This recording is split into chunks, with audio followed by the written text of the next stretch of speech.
الحمد لله نحمده ونستعينه ونستغفره ونعوذ بالله من شرور أنفسنا ومن سيئات أعمالنا من يهده الله فلا مضل له ومن يضلل فلا هادي له وأشهد أن لا إله إلا الله وحده لا شريك له وأشهد أن محمدا عبده ورسوله صلى الله عليه وعلى آله وأصحابه ومن تبعهم بإحسان إلى يوم الدين أما بعد. So today's lesson, inshallah, what we'll do, as requested by some of the brothers, that we had ended concerning Sifatul Salat. So we have completed all the hadith that Ibn Hajar rahimahullah mentioned pertaining to Sifatul Salat. And we ended with those hadith that he ended regarding matters regarding general advice regarding to pray as the Prophet prayed. And the next discussion that he mentioned, or the next chapter, will be concerning as-salatul sahw, regarding concerning if a person make an error in the salat, then how the person is to correct those errors that may occur in the salat. That sometimes does occur. But based upon one of some of the requests of the brothers that we have put regarding, so it can somewhat we have mentioned or explained things the manner as mentioned by as stated in the book Bulugu Maraam. Now mention a hadith, the benefit, and try to put things in their different order regarding the ahkam that relates to those hadith. But can I somewhat to make it more, maybe more contextualized thing for a person and put a more structure. Now, we're going to try now for tonight, just for tonight, in outlining what are those things we said that are the shurut of salat, the arkan of salat, or the arkan, the wajibat, and the sunnah of salat. So the person can somewhat understand where all those things, how they fit in regarding what we have covered. So what is deemed to be of the wajibat of salat? What are those actions? As that also will impact when we discuss concerning matters relating to sujood sahw. So regarding sujood sahw, that the person will understand regarding where things lie, whether it is wajib, sunnah, and the likes. It makes it much easier for the person to somewhat know when he falls into error, then what are the steps and what is to be done regarding correcting those errors. Now, so today, inshallah, tonight, we're going to somewhat go through the salat by putting things in a particular order of those things which is wajib. What are those things that some of the ulama mentioned as the wajibat of salat? Also, what are the sunnah of the salat? And also the arkan of salat. So can I always method, and that's the method used by the fuqaha. That's normally the method and procedure books of the fiqh or the fuqaha. They'll give things in that type of order. Discuss all the wajibat, then all the sunan, or all the arkan. So they can somewhat approach things in that particular order. For tonight, inshallah, for that particular discussion, we'll use one of the books of one of the ulama of contemporary time, because what the intention was to use, but sometimes it get a bit confusing regarding using a book from two different madhahib to see how they can somewhat structure things. But I'm going to use the book Minhaj al-Talibin by Imam Umar rahimahullah. Imam Umar rahimahullah, in the Shafi fiqh, he's of those people that he have a very high ranking. Now, his view, it stands, it is something which is taken within the madhab of the Shafi'iyah by the ulama of latter times. Now, so he has Imam Umar rahimahullah, he has many books. For example, Ghazali, Abu Hamid al-Ghazali, he has a beginner's book, an intermediary book in fiqh. He has like an advanced and an encyclopedia in fiqh. Now, so he has books on different levels.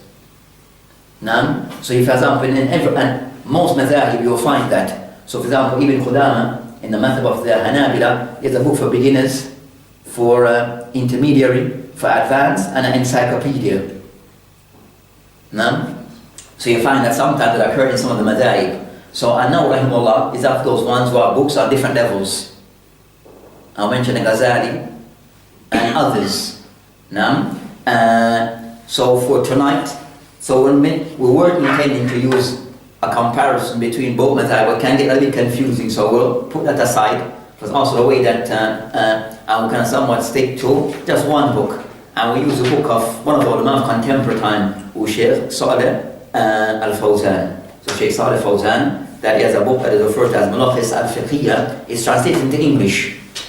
Now, so that also is a nice book to have regarding understanding matters concerning al-fiqh. And Sheikh Salih Fawzan, he followed the structure of the Hanabila. He followed the method of the Hanabila. So as for tonight, so we go through Arkan, Wajibat, and the Sunan of the Salat. So all of them that we have mentioned before, we're going to put them now in that structure and that order. What is deemed by some of the ulama to be the Wajibat, the Arkan, and the Sunan. And you have other things that have the Mubtilat, the thing that invalid the Salat, but we leave that for the next time.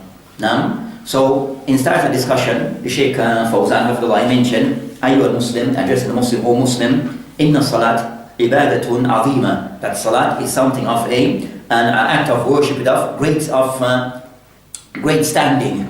Now they mentioned تشتمل على أقوال والأفعال مشروعة. That also Salat consists of aqwal, statements and actions that have been legislated. So all these things are things that are legislated, and he mentioned تتكون منها صفتها الكاملة. So all those things they combine together of the things related to the Salat.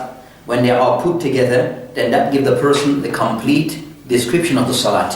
Now, then he went into different, then he mentioned وَهَذِي أَقْوَالِ وَالْأَفْعَالِ ثَلَاثَ الْأَقْسَامِ. That regarding these matters that relate to the Salat, regarding the aqwal, things that are said, and also things that are done by way of action, they fall into three categories. Now, meaning concerning things that are expected to be carried out in the Salat. So actions that were expected, actions and statements that are expected to done during the Salat, that we expect to carry out in the Salat, they fall into three categories. Now, so these are things that are expected to be carried out. Now, he mentioned one, Arkan, those that are deemed to be of the Arkan of the Salat. Second, Wajibat of the Salat. And third, the Sunan of the Salat. Now, then he mentioned after then, فَالْأَرْكَانِ, as for Arkan, then he mentioned as to what is meant by the Arkan of the Salat. إِذَا تُرِكَ مِنْهَا شَيْءٍ, if one was to miss any of the Arkan of the Salat, بَطْلَتْ as-Salat, the person's Salat is invalid. So if you miss anything that is deemed as of the Arkan, the pillar of the Salat, if you were to not carry that act, then your Salat is considered to be what? Invalid. So وَكَانَ تَرْكُهُ عَمْدًا أَوْ صَحْوًا, whether the person intentionally left that thing or missed that act, or it was done out of forgetfulness. So an Arkan, if you missed it intentionally or unintentionally, your Salat is invalid. Now, then he mentioned, وَإِن تُرِكَ مِنْهَا, then he mentioned, أَوْ بَطَلَتْ رَكَعَةً الَّتِي تَرَكَ مِنْهَا, or the person may lose out on a rakah that you missed that Arkan in. So either with Arkan, if it is missed, whether intentionally or unintentionally, out of sahw, forgetfulness, that either the entire Salat is invalid or just that rakah. Because the person might do, for example, do rak'ah, he did a Salat of arba rakat, but in the third he missed something. Now, if he continues through until the end of the Salat, then the entire Salat becomes invalid. But if he missed in the third rak'ah something, then he remembers, then it can be made up before he ends. He doesn't just do that entire rak'ah again. So he'd be like doing like 5 rak'ah, because one is batil. So sometimes it can be made up if the person recall before he ends the Salah. But it doesn't mean doing the entire rak'ah. So that's concerning Arkan. Then he mentioned second, Wajibat. So bear those things in mind as we're going to start to outline when we finish the general idea as to what is intended and the impact regarding these particular actions or these ahkam. The second is Wajibat. The second, Wajibat. إِذَا تُرْكَ مِنْهَا شَيْءٍ عَمْدًا. So regarding Wajibat, the one that referred to as the Wajibat of Salat. إِذَا تُرْكَ مِنْهَا شَيْءٍ, if the person was to miss one of those actions or one of those matters regarding amdan, intentionally, batalat as-salat. The person's salat is invalid. So the wajibat, if you intentionally miss it, the person, I'm not going to do this thing, intention within himself, now your salat is invalid. Now, then I mentioned, وَإِن كَانَ تَرْكُهُ سَهْوًا, but if the person was to miss one of the wajibat act of salat out of forgetfulness, lam tubtil, the salat is not invalid. وَيُجْبِرُ sujud as-sahu, and it is made up by, or a person, it is the person make up for that by doing sujud as-sahu. That we'll be discussing in the next lesson. Now, so sujud as-sahu is to be carried out at what point? When one miss a wajibat of the salat. Now, for example, for Dr. Ulama concerning that in the first tashahhud, in a salat that consists of 2 tashahhud. If the person was to miss the first, the person was praying Maghrib, and when he went, for the second rak'ah, he went straight up. He didn't sit. He went straight up and went to the third. So that sitting of tashahhud al-awwal, that's considered by some ulama to be of the wajibat of the salat. Now, if it is missed, the person missed it, he doesn't have to go back. But if he was to continue on his salat and come to an end, before then he do the sujud as-sahu, because he missed a wajibat. But is knowing what are those wajibat now to be discussed. So that's concerning the wajibat of salat. But we mentioned if the person was, for example, in the same thing, that tashahhud al-awwal, he intentionally ignored it. Not person of forgiveness, he intentionally knew that he reached that position and decided, I'm going to stand, get up, stand up. Then, because he intentionally missed it, knowingly, then that salat is invalid. And you can understand, so that's the difference. As for the third of those matters of the salat, those are referred to as the sunan. The acts that are referred to as sunan. He mentioned, after Allah, لا تبطل الصلاة بترك شيء منها لا أمدا ولا سهوا. That the Shaykh after Allah, that he mentions that for the sunan acts of the salat, the salat is not deemed invalid if one was to miss one of the acts or an act of the sunan, whether intentionally or out of forgetfulness. Meaning, if the person was to miss an act of the sunan, intentionally or out of forgetfulness, your salat is still valid. But if it was done intentionally, you get less reward. It's a deficiency, but it is still deemed to be valid and doesn't need to be repeated. So that's concerning understanding those 3 ruling regarding salat. So now identifying those actions or aqwal, statements, according to which of those 3 categories it fall into. So I mentioned first, Ism al-awwal, Arkan as-salat, 14. According to the Shaykh Hafidullah, he holds the view that the matter deemed to be of the Arkan of salat, there are 14 matters. 14 matters. We said it's according to the Shaykh and maybe the matter of the Hanabila. But you might find in other madhahib, they may have, some might say, more or less. Right? But around that number. Now, and Nawawi, in his book, he ordered it to be what? I think 13 acts of the arkan of the salat.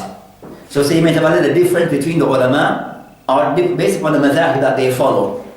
Now, so as for those matters that he holds, so can someone mention most of these things with the adillah and all those things was mentioned, identifying them and put them in according to the category by Shaykh Fawzan. Now, according to what is in the book of Shaykh Fawzan. As we said, you may find a difference sometime in the method between some of the ulama of that method, or a difference with other madhahib. Now, as we mentioned, that the ulama, those four madhab that are there, that are there, Malikiyya or Hanafiyya, Malikiyya, Shafi'iyya, and the Hanabila. Also you have the Zahiriyya. Then you have those who have reached a level where they owe themselves to be Imam al-Mujtahid, like Shawkani, San'ani. So sometimes they have their own books in fiqh. So for example, San'ani, Shawkani, they have their own books, they have their own independent madhab. They have their own independent madhab. So they may differ also with the established madha'ib. As for what the Shaykh he mentioned here, he mentioned of one of those, the first of the arkan of salat, qiyam fi salat al-farida. So the person standing in the compulsory salat. This is of the first of the arkan of the salat. So standing in the compulsory salawat. And we discussed that matter regarding that.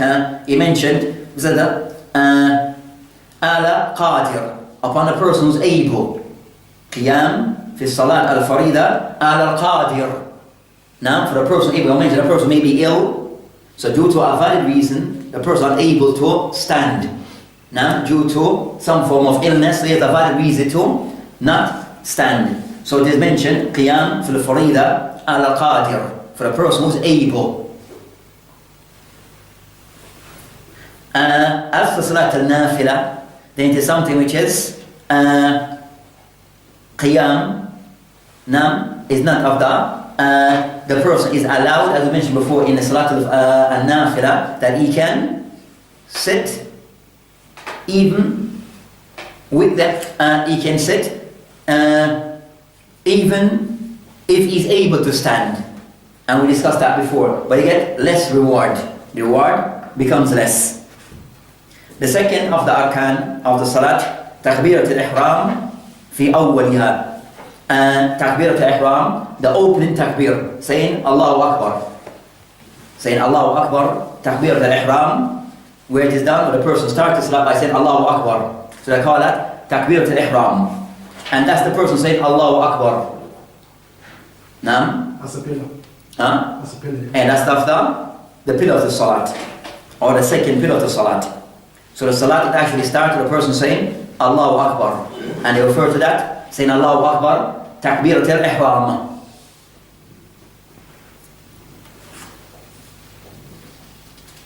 And we discussed regarding the third, qiraat al-Fatiha, qiraat surah al-Fatiha.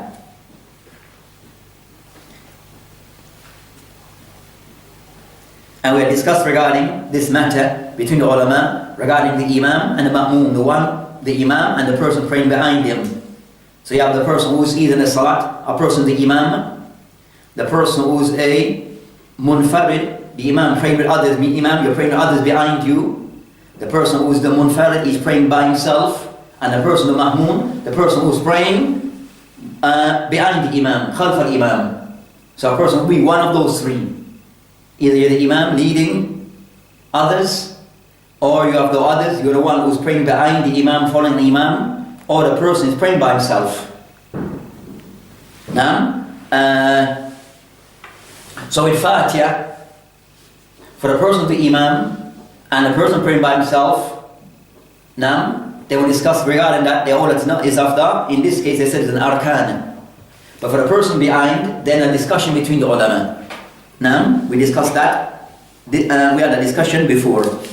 So that's the fourth, ruku fi kulli raka. The person doing ruku in every raka. So for every raka, the person doing the act of ruku. That's the fourth of the arkan of salat.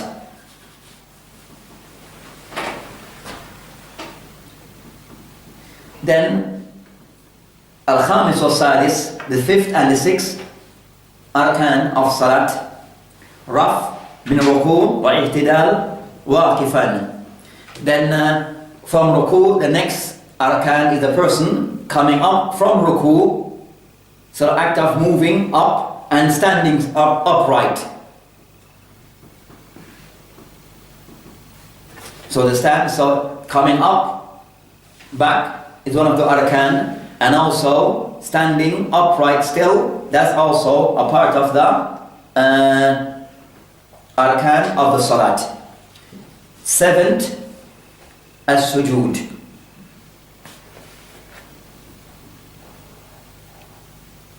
So going to the act of sujood.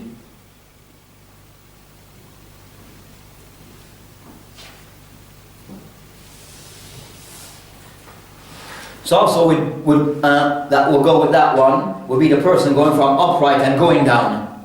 Now as I said, no, مَا لَمْ يَتِمْ الْوَاجِبِ إِلَّا بِهِ فَهُوَ الْوَاجِبِ. So the person is able to go from standing to down, and needs to go through that act of going down. So that will also go with the sujood, so as sujood, and what comes with it. And in sujood, the Shaykh Hafidullah, he mentioned of the things to be mindful of in sujood, that we already discussed, that a person of the right body part is placed on the ground. So having all the necessary parts of the body on the ground in sujood. Now in that posture. So mentioned before, what were those positions? The things to be on the ground. What were they? Head. So the head. So the head will consist of the nose and the nose and the forehead. Aywa. Then we have Aywa. Then we have the two knees and the toes. on the toes. So those will be all on the ground. And I mentioned that there are sab'ah, that there are 7 limbs. Now, what are the 7? 2 hands. 2 hands. 2 knees. 2 knees. 2 feet. That's 2 feet. That's 6. The nose and forehead count as 1. Okay, so the nose and the forehead count as 1. Then after then, the Shaykh Hafidullah, he mentioned الثامن الرفع من السجود والجلوس بين سجدتين. So the 8th is the person, within a person in sujuda, then a person coming up into that sitting position. So raf from sujud, and that position of the person sitting, so coming up is 1, and the sitting position, that resting sitting position, then going back for another then. So that's that's the 7th, or that's the 8th. So coming up and in that sitting position between the 2 sujood.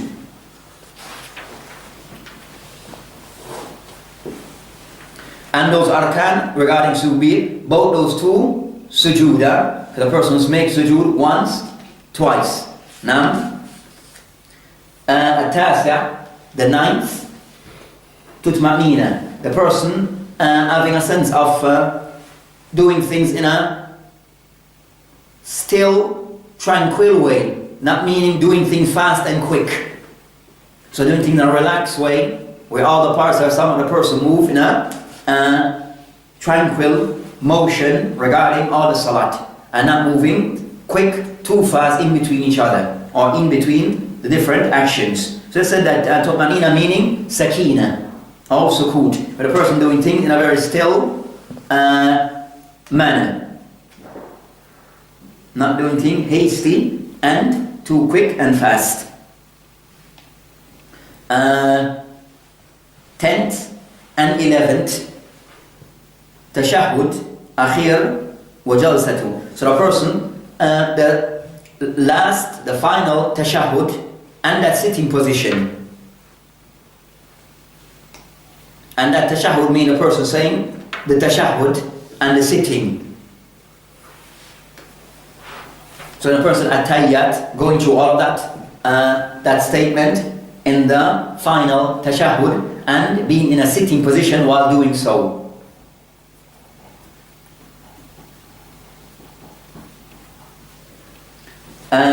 We have 12th, as-salat ala al-islam fi tashahhud akhira. And also you have the 12th that the Shaykh had mentioned, that sending the salutation upon the Prophet Islam in the final tashahhud. Sending salutation upon the Prophet Islam in the final tashahhud. With the person saying, Allahumma salli ala Muhammad, this is not Salatul Ibrahim. And the Shaykh all concerned just saying Allahumma salli ala Muhammad, that is what is of the least to be said. Anything after that is extra. 13th, tartib bayn arkan. So the person doing everything in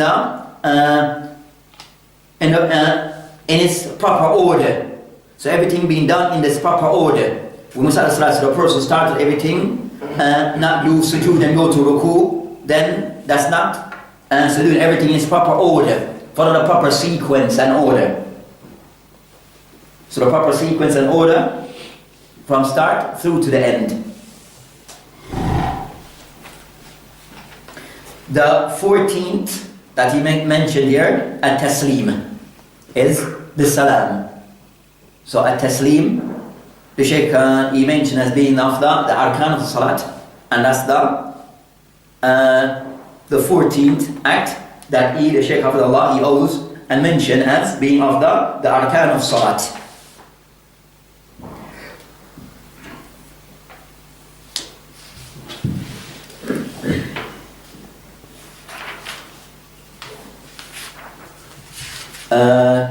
We can go through them quickly. Repeat what you have. Okay. What we have there. First one. Standing. Second. Takbir al-ihram. Aywa. Al-Fatiha. Qiyat al-Fatiha. So Qiyat al-Fatiha means Surah al-Fatiha. Now, anything addition, then that's not Fatiha. That may be placed in a different category. Now, so the main thing is, so the person wants to just read, for example, even allow the person to read the salat and just read Surah al-Fatiha, then he has completed of the arkan of salat. Aywa, then after Fatiha, we mention ruku, then after ruku, rising back, then after aywa, sujood, in between, and going through the salat, he's going through the salat in his mind. Seven parts must touch the ground. So say with sujood, we had sujood, then so those are main acts. Then after other things, I remember tu'manina, sakina in the salat, tranquility. They will mention after then tashahhud, which is the tashahhud, that is of the arkan, the last one. And also sitting. Then we have after them we have salat upon the Prophet Islam, the salutation upon the Prophet Islam as being one of those in the last tashahhud, and also mention the two remaining ones are the order, aywa, and also the last being a taslim. You didn't say 7 parts must touch the ground, no? Is Huh? that of the arkan, the 7 parts must touch the ground? That was wajib. And the parts that in sujood. He mentioned sujood in general, but he mentioned that the Shaykh mentioned that doing all of them, you have some discussion regarding, you understand, which one is of the wajibat, but the general act of sujood regarding underground, which everything must touch, then there's a discussion, as we mentioned before. But a general thing, going from standing to sujood, is that a that's a part that will go with the sujood, that will come with sujood. So from standing to sujood, then that goes as one of the arkan. You said the Sheikh is following the Hanabila. In most cases, yeah. If anything's outside, which is authentic, do they adopt that into the? Some will adopt that. So you find that if it's concerned with some of the ulama, yes, some, for example, Sheikh Abdul Rahman al-Sa'di, who's the Sheikh of Ibn Uthaymeen. There is a book called Madarik al-Salikin, but he has a book in fiqh, beginner's book, but also he himself, even from the madrasa of the Hanabila, but in that book he doesn't follow everything as the Hanabila may take to. And you might find some who can somewhat they still stick mainly to the madhab. You understand? They may go outside when not in real case of necessity, but in most part they stick to the madhab.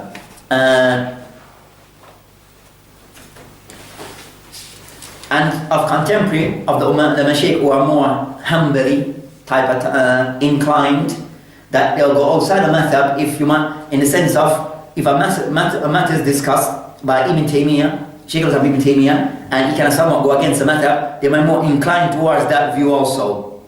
So when you see them go outside the madhab, it's usually a view taken by Ibn Taymiyyah.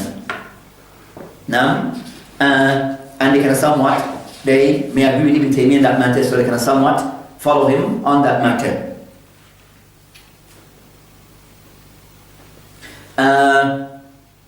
Then that's concerning the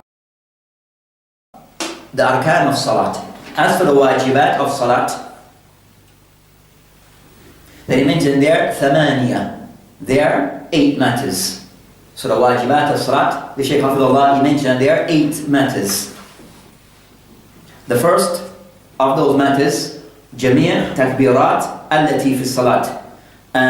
So all the takbirat in the salat, غير تكبيرة الإحرام. So every takbirat you're making in salat, outside takbirat al-ihram, then they are considered to be of the wajibat of salat. So then a person says Allahu Akbar from one position to another, then that's considered to be of the wajibat of salat, except for the first one that is done. That's classed as arkan. So they consider that they call it takbirat al-intiqal. They call them takbirat al-intiqal. Now we move from one position to the next. So the first one we start, that's arkan. Every other takbirat that comes after, from one position to the next, that is of the wajibat of the salat, according to the Shaykh here. The second that he mentioned, he referred to as tasmi'. Tasmi'. What is tasmi'? Saying?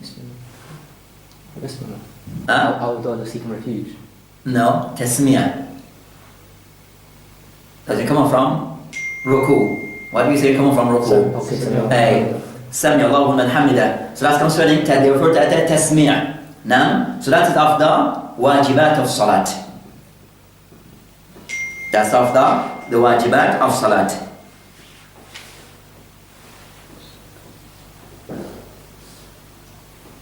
Then he mentioned, and that's more so for the imam and the munfarid to say that. Now, according to the shaykh, what? That's his class, according to the shaykh here, as of the wajibat of salat. The third, tahmeed, is the person they mention as tahmeed, referred to as tahmeed. What's tahmeed? When a person come up to the standing position, saying, Rabbana wa lakal hamd. Rabbana wa lakal hamd. So mention something, you have someone say, Rabbana lakal hamd. Rabbana wa lakal hamd. So something can be done various or different ways, but tahmeed, saying Rabbana wa lakal hamd, is of the wajibat of salat. The fourth that the Shaykh mentioned here is saying, how the person saying Subhana Rabbi al-Azim, Subhana Rabbi al-Azim, and that's in ruku. So that dua, Subhana Rabbi al-Azim, in ruku, saying it once is from the wajibat of salat. It being done once of the wajibat of salat.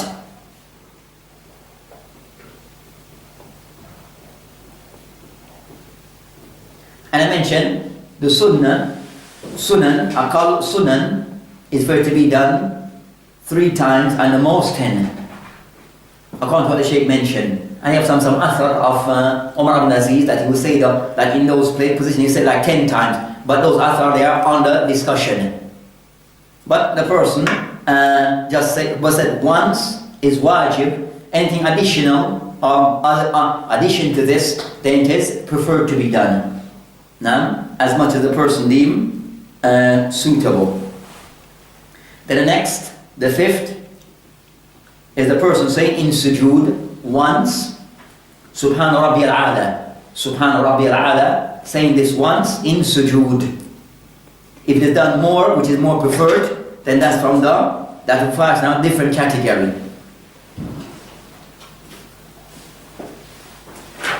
Sixth is the person saying Rabbi gfirli when? Between the sujood.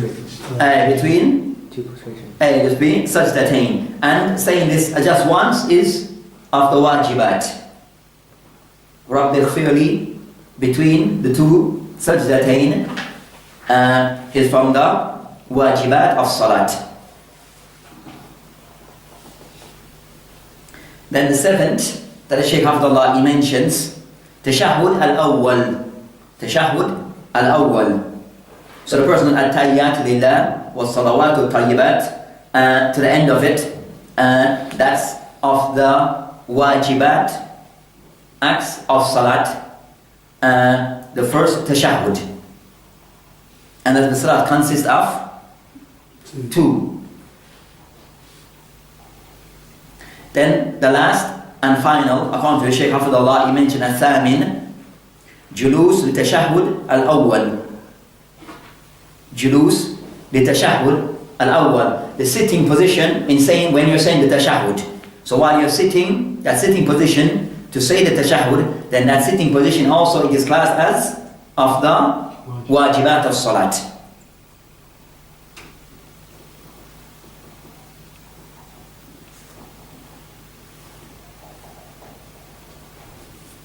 And as we mentioned that regarding those wajibat, some of them are things that are done, things that are said, speech, and things that are of actions. Majority of them are things of speech, but the wajibat consists of speech, and also some are actions to be carried out. And as we mentioned, in these wajibat, if they were missed intentionally, then what's the hukum? So salat order, that rakah would be invalid. Now, if they were missed out of forgetfulness, sujood as-sahw. The person will say sujood as-sahw. So it just bear in mind that these acts, if they were missed in the salat, then you know exactly what to be done. Now, if you were to miss one of these acts, then you know what to be done.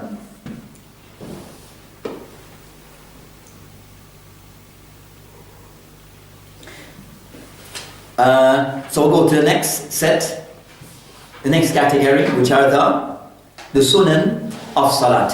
Sunan of salat. The sunan acts of the salat.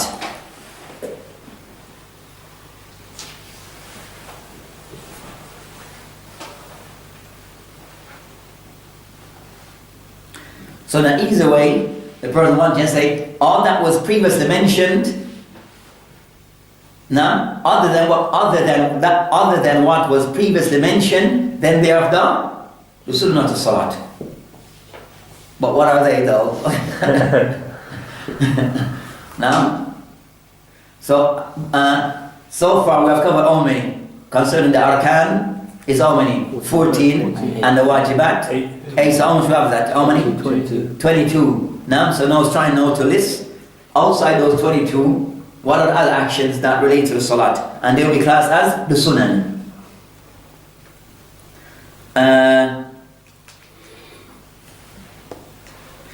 The Shaykh Abdullah and follow the method of some of the ulama regarding in discussing, especially concerning the sunan act of the salat, because there can be much. There are many. Now there are many that they put them the sunan act of salat into two categories. They put the sunan act of the salat into two categories. The first dimension concerning sunan, naw'an, sunan aqwal or qawliya. The sunnah of salat, which is qawliya, things that are done by speech. And the second category, which would be sunnah fi'liya, things of actions. Now, so the first category mentioned, sunan al-aqwal. What are those things that are deemed to be the sunan act of the salat, but they are more related to things that are said, things of speech. And I mentioned there are many. That there are many. Of those ones, ad-dua, istiftah. So the person opens and says, Allahu Akbar. Before that and Fatiha, of the main things, you understand, will be what? What will be the things in between Takbir al-Ihram and Fatiha? Supplication. What will be done? Be specific. Subhanakallah. The dua. Dua al-istiftah. Now, so that one will be of those ones. Sunan. What else? أعوذ بالله من الشيطان. الاستعاذة. And basmala. depending on the ruling, if Basmala is a part of Fatiha or not. Now, so he mentioned regarding those ones, that ta'awudh or isti'adha, seeking refuge to Allah subhanahu wa ta'ala, Basmala, saying Bismillah, Ar-Rahman Ar-Rahim. Fatiha would be deemed as rukun of salat. So after Fatiha we have saying Ameen. So that would be deemed to be of the sunnah act of the salat. So saying Ameen is not, so Ameen would not take the ruling of Fatiha. It would take a separate ruling and fall in a separate category, which would be of the sunnah act of the salat. So the person, Fatiha, the Imam said Fatiha and didn't say Ameen. Now, then his salat is still intact. But I've just missed a sunnah act of the salat. Now, so it says, no, knowing these things also, you might go to a masjid where, for example, in some masjid, that Imam may read Fatiha aloud in Maghrib, but doesn't say Ameen. He's off. Yes, and that's what I said, no, you don't, so he's known to, how to put things in perspective by knowing the ahkam. And no, yes, in that case, he does give him nasiha. Now, in that case, he's giving that Imam or whoever the person is nasiha. You understand about the virtue the Prophet said, no, pray as you have seen me pray, and that in his salat he never left it and always did it. Now, so you can somewhat show, but it's not a level of being wajib or the arkan of salat, but something that we should try to hold to as a part of the salat to make our salat more complete. Now, but it doesn't mean you start to cuss him and start to say he's off and he doesn't know what to do and I'm not going to pray behind him anymore. It'll probably be the other way around if we try to give him the see. He'll probably be doing that. Now, so yes, that's his response, but from your part you know how to approach things. But now,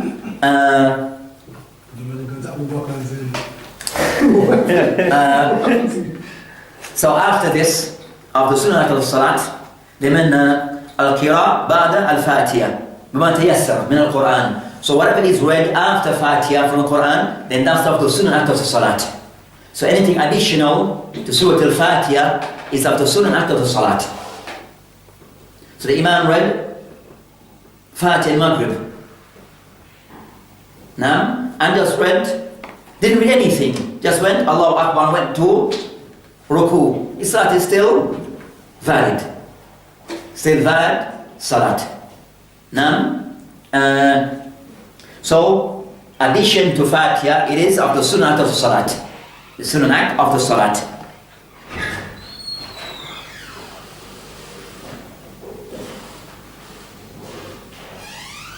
Also, reading aloud in particular salawat. So reciting aloud in particular salawat, then that's also of the sunnah act of the salat. And that would be for Fajr, salat is read aloud. Jummah, salat is read aloud. Salatul Eid is read out aloud. Salatul Kusuf, the eclipse. And in the two first rakatain of Maghrib and Isha. So those are done aloud.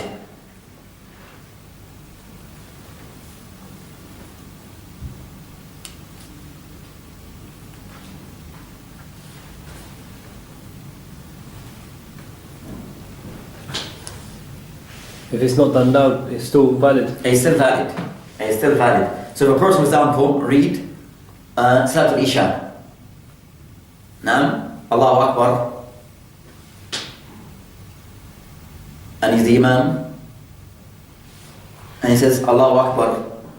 The next time you hear him, he's saying, Allahu Akbar. Now he's going to Ruku. In that case, Sheikh, what should we do then? Should we try to remind him and say SubhanAllah? Like, you've forgotten that you think it's not or something. If we think he's forgotten to do it, like, for example, you might think in his head for a split second it's Asr, and then we remind him and he starts reading out loud. Does it play in a different part as if we remind him and he still carries on? Okay, I said the scenario says Allahu Akbar. So, for example, you behind, you might say Subhanallah, thinking that maybe he forgot. Now, so you're saying Subhanallah. Now, to raise it up or to bring it to his attention. But you said Subhanallah and you still see him carrying through. He hasn't changed anything for him. Still remains silent. Right? And you might go again, Subhanallah. With me? And you still see him what? Carrying on. Then khalas. Then you see him the next day after Al-Quwayim said Allahu Akbar and then he goes down. Then maybe he intentionally intend not to read aloud. Is it the same vice versa? So if you used to recite out loud in Zuhur? Hey. Same. Hey, William? That would be khilaf sunnah. That's the difference. Now, so that would be the person doing something khilaf sunnah. The Prophet of Islam is not known that he prayed Dhuhr, Asr and read aloud. Now, something I can hear a little behind you, but not per se the normal loud. That's something I could hear like a few verses. Now, so that would be a khilaf sunnah. You're doing something opposite the sunnah. You're bringing something that is not there. Now, and it becomes a constant thing. It becomes a bid'ah. In both scenarios. In both scenarios. Now, to the first scenario, which the person says that he's leaving away a sunnah. Taraka sunnah. But if he's doing it intentionally, isn't it the same as? Now, sometimes it depends that if the example we're giving first, that a person in his normal routine is that he does everything straight. But on one occasion, maybe he's trying to educate people behind. With me? Type of thing. Or the person, for a person that you went to pray, but he's not that confident. He's praying by himself and people just joining behind. You with me? So he was not that confident to read aloud, so he just kind of somewhat went silent. Now, but you would not find an imam who would do it. Normally, an imam who would not read it aloud. Now, you might find a person who just was placed there, that's not that confident, and he didn't read it aloud. This is an odd situation. With me? But the scenario we're discussing is just us to know what to be done. With me? So if that case is not after you said no subhanallah and he still continue, then you just continue with it, doesn't the person then come out to salat. You with me? Doesn't mean that you don't break the salat and go and pray elsewhere. But now you know that okay, he have left of the sunnah of the salat. Now, maybe there's a reason that he did it. You can have a discussion with him. You understand? But it doesn't mean that you should, from his action, break your salat and go and pray elsewhere. But at the end of the salat, maybe a discussion with him to see what's the reason that he did it. Now, for example, in a masjid, that there were children praying, so the imam made a mistake. Now, and doing the sujood sahu. Now, went down, come back, went down and begin. But there's no waiting when you come back. Just give us the testing should be done soon after. But he was waiting because the kids were still making a lot of noise. So he paused a little for them to be more quiet, then gave the salam. With me? So one of the person who was behind in the salat then came to Mass now. That what I understand that when you come up, you should just give the salam immediately. Right? After the sujood as-sahu. But you pause for a little while. So he told them the reason for the pause was because the children were still making noise. Now, so he said, no, those cases maybe it's just like a discussion with the imam and maybe there's a reason why he did what he did. Now,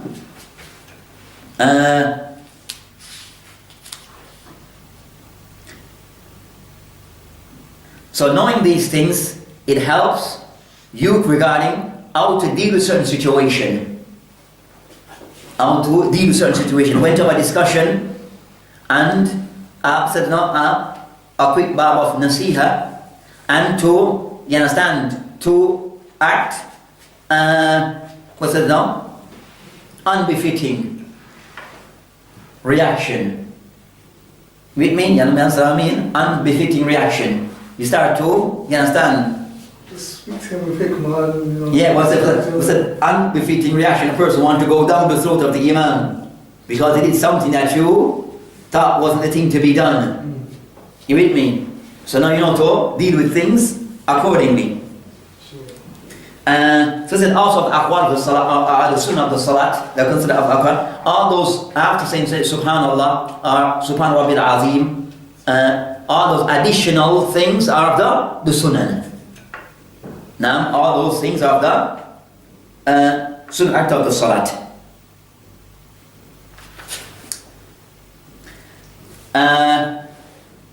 Those supplication that is said, or after tashahhud that can be done, all of those are classed as sunnah act of the salat, So there are many that the Shaykh he mentioned those ones.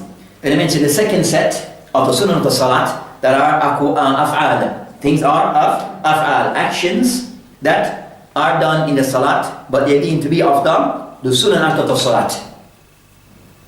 What? Allahu Akbar, Allahu Akbar.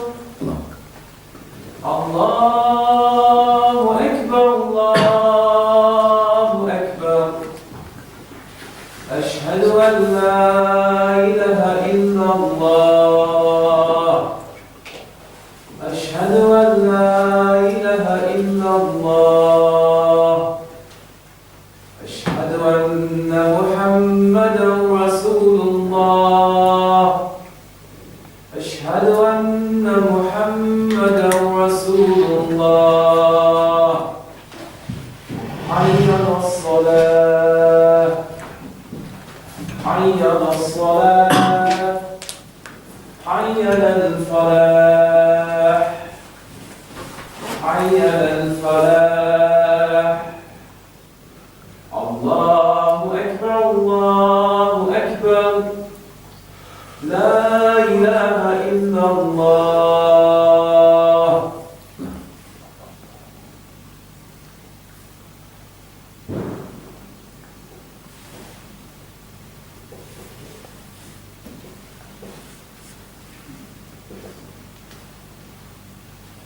Bismillah. So try to discuss some of those matters that the Shaykh Hafidullah, Shaykh Fawzan, that he mentioned as the sunan of af'al, sunan al-af'al regarding the salat. So of those that he mentions rafa yadayn in the takbir al-ihram. So the takbir al-ihram or takbir, raising of the hands in the salawat at no different position. So the person, for example, the person wants to say Allahu Akbar for takbir al-ihram without raising the hands, then he has missed of the sunan of the af'al of the salat, of saying Allah, raising of the hands. So that and the other places in the salat that it is raised. What are those other positions it's raised in the salat? So we have the raising of the hand, rafa yadayn as they refer to as, is done at so let's start with how many places? 3 places, I think. 3, okay. 4. 4, what are they? What are the 4 places that is done? The start. At the start? 3 apartments. To ruku, before going to ruku? After ruku. After ruku? Standing from the second, coming up. Aywa. So those are the places that it is to be done. So Shaykh Abdullah, he mentioned those places. Also of the sunnah of the salat that he mentioned was al-yad al-yumna ala yusra. So placing the right over the left hand. Placing the right over the left hand. Then he mentioned, adding to that, also he added concern, وَوَضْعِهَا على صدره أو تحت صورته في حال القيام. Then he mentioned also with that concerning putting the right over the left hand, that the Shaykh Abdullah Shaykh Fawzan mentioned also that, and placing it, meaning the hands either on the chest, or he mentioned تحت صورة, or below the navel, the belly button. So he mentioned that no, it can be done this way or that way. Now, and while the person is in the standing position, and the Shaykh Abdullah, he meant in the standing position, he says before ruku and after ruku. The Shaykh, he intend by this placing the hands right over left, now on the chest or down there. He mentioned hal qiyam, where this is before ruku Now, when a person Allahu Akbar and read Fatiha and all that, at that position, and also when he comes up from ruku, he puts his hands at that same position, Hadal Qiyam. Now, that's the answer that's concerning that particular matter. Well, that's a sunnah after ruku to do that.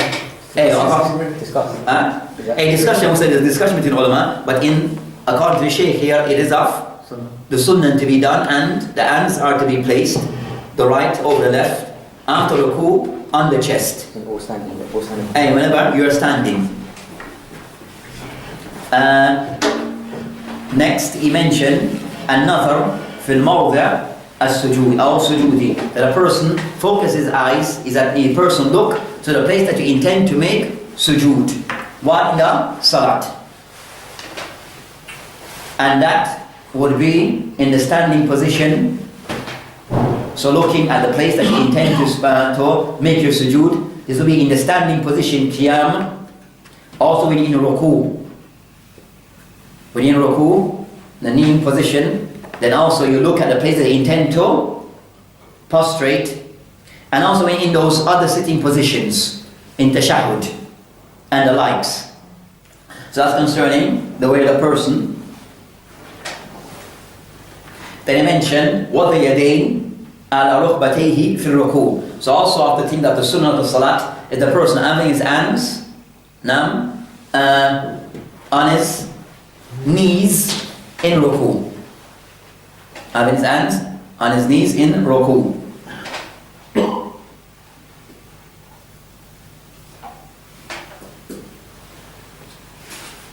And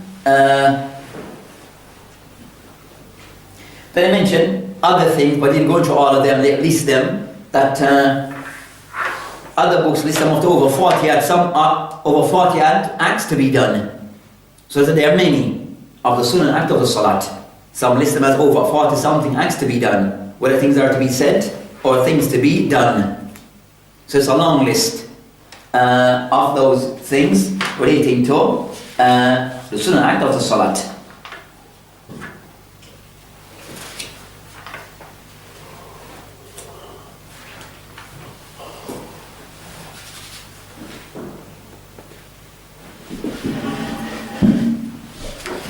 So what is mentioned here is by way of mentioning some, not mentioning. The Shaykh Hafidullah didn't intend to mention all because there are many things to be listed. And even mentioned وغير ذلك من سنن الأقوال والأفعال. And other than this that you have mentioned, مما هو مفصل في كتب الفقه, that goes into, and these other books in fiqh, they go into detail about these matters in listing them. Now, even though this book is a book of fiqh. Now, so his intention just to give some example. Some books will list everything, give a detailed discussion regarding all these acts. But as in this case, it's just to mention some of those acts, not to mention everything. As this particular category of the sunnah of the salat, that there are many. So that's concerning Salat. The main thing is that the person is clear about the arkan and the wajibat, then everything else falls into the sunnah. And we know what to be done if there's cases of errors regarding the arkan and the wajibat.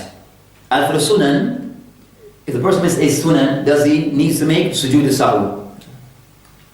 That's the general view that is there. I think it's dispute that. But some may hold that it can be done. But as a general thing, is mainly for the wajibat that sujood sahwi is done for. I think Albani says that, isn't it? I think Albani says that, isn't it?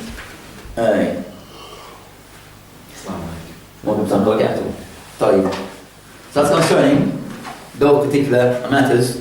So we'll end with that and continue next week with the book itself.